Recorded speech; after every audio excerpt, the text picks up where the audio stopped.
ಗುರುಜಿ ಒಂದು ಕಾಲ್ ಇದೆ, ಅದನ್ನ ತಗೊಳ್ಳೋಣ. ಹಲೋ ಹಲೋ ಹಲೋ ಹಲೋ, ನಮಸ್ತೆ. ಎಲ್ಲಿಂದ ಕರೆ ಮಾಡ್ತಾ ಇರೋದು?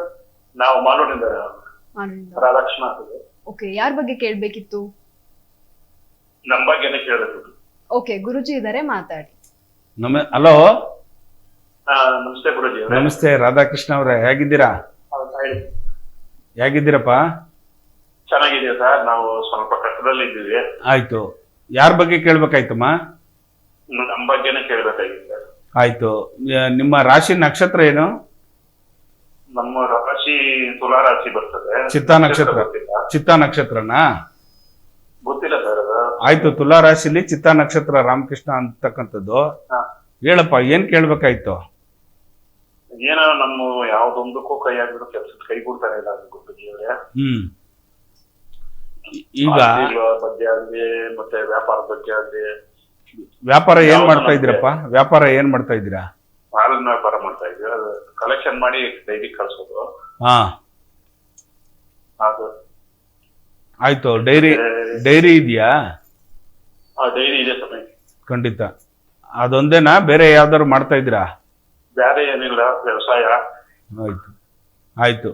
ಈಗ ಒಂದ್ ಕೆಲಸ ಮಾಡಿ, ನೀವು ನಿಮ್ಮ ಡೈರಿ ಮುಂದ್ಗಡೆ ಸ್ವಲ್ಪ ಅಕ್ಷತೆ ಮತ್ತೆ ಬಿಳಿ ಸಾಸಿವೆ ಇದೆಯಾ ಗೊತ್ತಾ? ಬಿಳಿ ಸಾಸಿವೆ. ಬಿಳಿ ಸಾಸಿವೆ. ಬಿಳಿ ಸಾಸಿವೆನ ಸ್ವಲ್ಪ ಅಕ್ಷತೆ ಮತ್ತೆ ಬಿಳಿ ಸಾಸಿವೆನ ಡೈರಿ ಮುಂದ್ಗಡೆ ಸ್ವಲ್ಪ ಉದುರಿಸಿ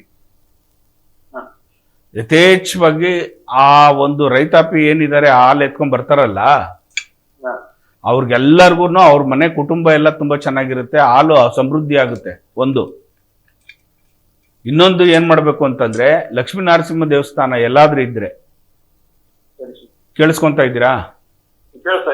ನರಸಿಂಹಸ್ವಾಮಿ ದೇವಸ್ಥಾನ, ಲಕ್ಷ್ಮೀ ನರಸಿಂಹ ದೇವಸ್ಥಾನ ಮಾಲೂರವರೇ ಆಗಿರೋದ್ರಿಂದ ಅತ್ತಿಮಗ್ಗ ನಿಮ್ಗೆ ಹತ್ರ ಆಗುತ್ತೆ. ಬೇರ್ಕೆ ಹತ್ರ ಅತ್ತಿಮಗ್ಗ.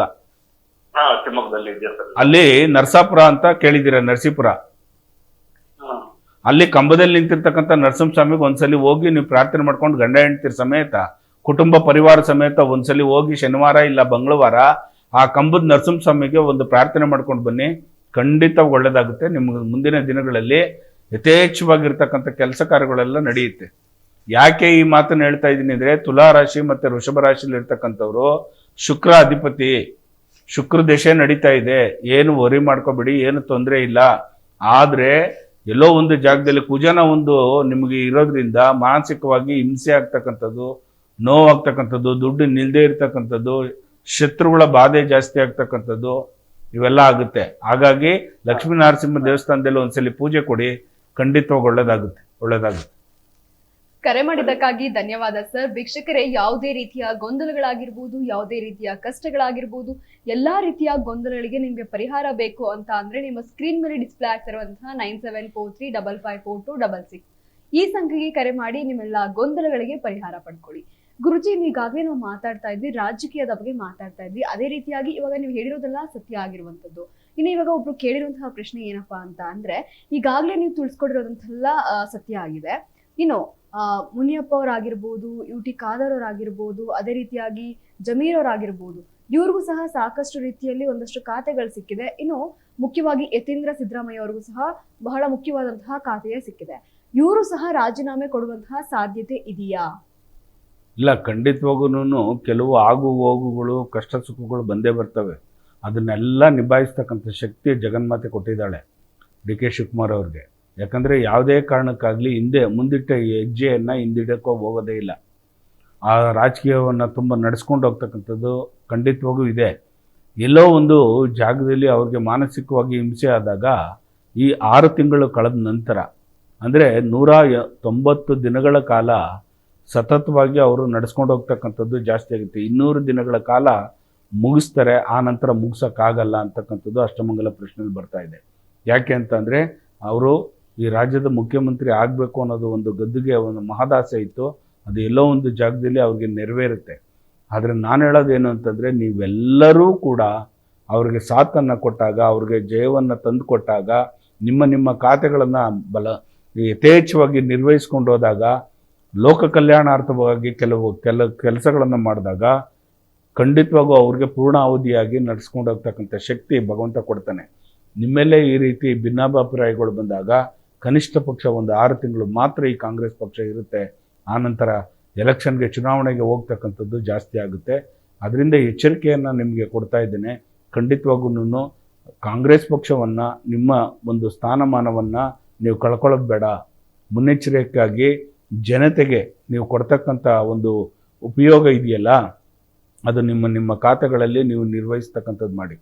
ಒಂದು ಆರೋಗ್ಯ ಸಚಿವರಾಗಿರ್ಬೋದು, ಇಲ್ಲ ಒಂದು ಯಾವುದೇ ನಗರಾಭಿವೃದ್ಧಿ ಆಗಿರ್ಬೋದು, ಯಾವುದೇ ಆಗಿರಲಿ, ಕೆಲವರು ಬಡಬಗ್ಗರಿಗೆ ಏನು ಮಾಡಬೇಕು, ನಿಮ್ಮ ಕರ್ತವ್ಯಗಳೇನು, ಆ ರೀತಿಯನ್ನು ನಿರ್ವಹಿಸಿ.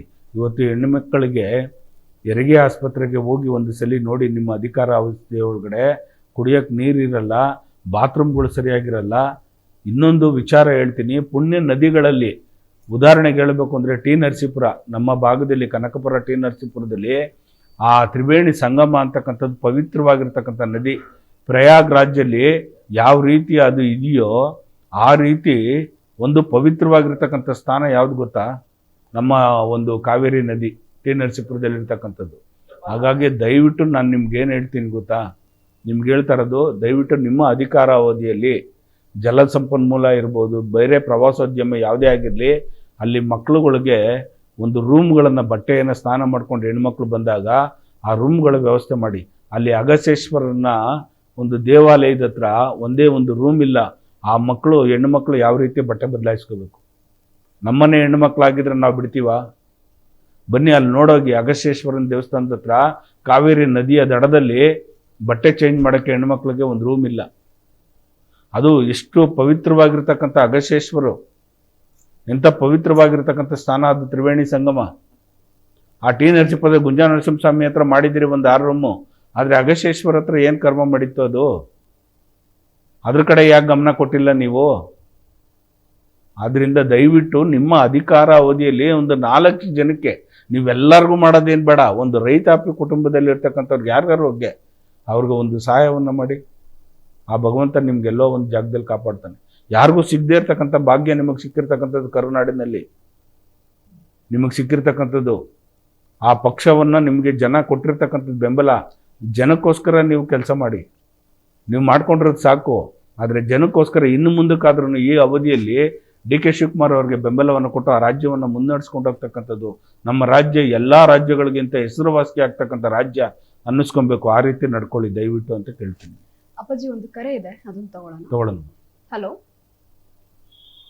ಹಲೋ ಹಲೋ ನಮಸ್ತೆ, ಎಲ್ಲಿಂದ ಕರೆ ಮಾಡ್ತಾ ಇರೋದು? ಓಕೆ, ಯಾರ ಬಗ್ಗೆ ಕೇಳಬೇಕಿತ್ತು? ನನ್ನ ಮಗಳ ಬಗ್ಗೆ ಕೇಳಬೇಕಾಯ್ತು. ಓಕೆ, ಗುರುಜಿ ಇದ್ದಾರೆ, ಮಾತಾಡಿ. ಹಲೋ ಹಲೋ, ನಮಸ್ತೆ ಅಮ್ಮ. ನಮಸ್ತೆ ಸರ್. ಯಾರ ಬಗ್ಗೆ ಕೇಳೋ? ಮಗಳ ಬಗ್ಗೆನಾ? ಹಾ, ಮಗಳ ಬಗ್ಗೆ. ಹೆಸರೇನು? ಹೆಸರೇನಮ್ಮ? ಸಿಂಚನ. ಸಿಂಚನ. ಎಷ್ಟು ವಯಸ್ಸು? ಇವಾಗ 15 ವರ್ಷ. ಆಯ್ತು. ಕುಂಭರಾಶಿ, ಶತಬೀಜ ನಕ್ಷತ್ರನಾ? ಹಾ, ಕುಂಭರಾಶಿ, ಶತಬೀಜ ನಕ್ಷತ್ರ. ಅವಳು ಯಾಕ ಹೋಗಿದ್ರಂತೆಲ್ಲ ಅವಳು. ಹಾ, ಸ್ವಲ್ಪ ಕೋಪ ಮಾಡ್ಕೊಂತಾಳೆ, ಮುಂಗೋಪ ಜಾಸ್ತಿ. ಯಾರ ಜೊತೆನೂ ಮಾತಾಡಲ್ಲ ಒಂದ್ ಸ್ವಲ್ಪ. ಹೋಗಿ ರೂಮಲ್ಲಿ ಹೋಗಿ ಕುತ್ಕೊಂಡ್ಬಿಡ್ತಾಳೆ. ಕೋಪ ಮಾಡ್ಕೊಂತಾಳೆ, ಯಾವುದೇ ಕೆಲಸಗಳು ಮಾಡ್ತಾ ಇಲ್ಲ. ಮೊಬೈಲ್ ಕೊಟ್ಬಿಟ್ಟಿದ್ದೀರಾ ಅವಳ ಕೈಗೆ? ಇಲ್ಲ, ಮೊಬೈಲ್ ಯೂಸ್ ಮಾಡಲ್ಲ ಅವಳು. ಕೋಪ ಜಾಸ್ತಿ ಮಾಡ್ತಾಳ? ಕೋಪ ಏನಿಲ್ಲ, ಆದ್ರೆ ಯಾರ ಜೊತೆ ಸೈಲೆಂಟ್ ಆಗಿರ್ತಾಳೆ, ಮಾತಾಡಲ್ಲ ಯಾರ ಜೊತೆ. ಅದೇ ಓದೋದಲ್ಲ ಅವಳು. ಆಯ್ತು, ನೀವೊಂದು ಕೆಲಸ ಮಾಡಿ, ಇವತ್ತೇನೆ ಆಂಜನೇಯನ ದೇವಸ್ಥಾನ ಸಿಗುತ್ತಾ ನಿಮ್ಗೆ ಅಲ್ಲಿ ಹತ್ರದಲ್ಲಿ? ಆಂಜನೇಯನ ದೇವಸ್ಥಾನಕ್ಕೆ ಹೋಗಿ ಒಂದು ಸಂಕಲ್ಪ ಮಾಡಿಸಿ, ಅಲ್ಲಿ ಏನು ಮಾಡಿ ಅಂತಂದರೆ ಕೇಸರಿ ಮತ್ತು ತುಪ್ಪ ಅಂಗಡಿಯಿಂದ ತಗೊಂಡೋಗಿ, ಗಂದಿಗೆ ಅಂಗಡಿಲಿ ಕೇಸರಿ ಅಂದರೆ ಆಂಜನೇಯನಿಗೆ ಮುಖಕ್ಕೆ ಹಾಕ್ತಕ್ಕಂಥ, ಇಲ್ಲಿ ಸೊಂಟದ ಭಾಗದಲ್ಲಿ ಹಾಕ್ತಕ್ಕಂಥ ಕೇಸರಿ ಕೇಳಿ ಅವ್ರಿಗೆ, ಅಂಗಡಿಯವ್ರಿಗೆ. ಸ್ವಲ್ಪ ಒಂದು 25 ಗ್ರಾಮು ಇಲ್ಲ 50 ಗ್ರಾಮು ತುಪ್ಪ, ಒಂದು 10 ಗ್ರಾಮು ಕೇಸರಿ ತಗೊಂಡೋಗಿ ದಾನವಾಗಿ ಕೊಟ್ಬಿಟ್ಟು ಸ್ವಾಮಿ ಹತ್ರ ಇಟ್ಟು, ಅದನ್ನು ಮತ್ತೆ ಮನೆಗೆ ಎತ್ಕೊಂಡ್ಬಂದು ಸ್ವಲ್ಪ ತುಪ್ಪನೂ ಕೇಸರಿಯನ್ನು ಕಲಸ್ಬಿಟ್ಟು ಡೈಲಿ ಅವಳಿಗೆ ಹಣೆಗಿಡ್ತಾ ಬನ್ನಿ.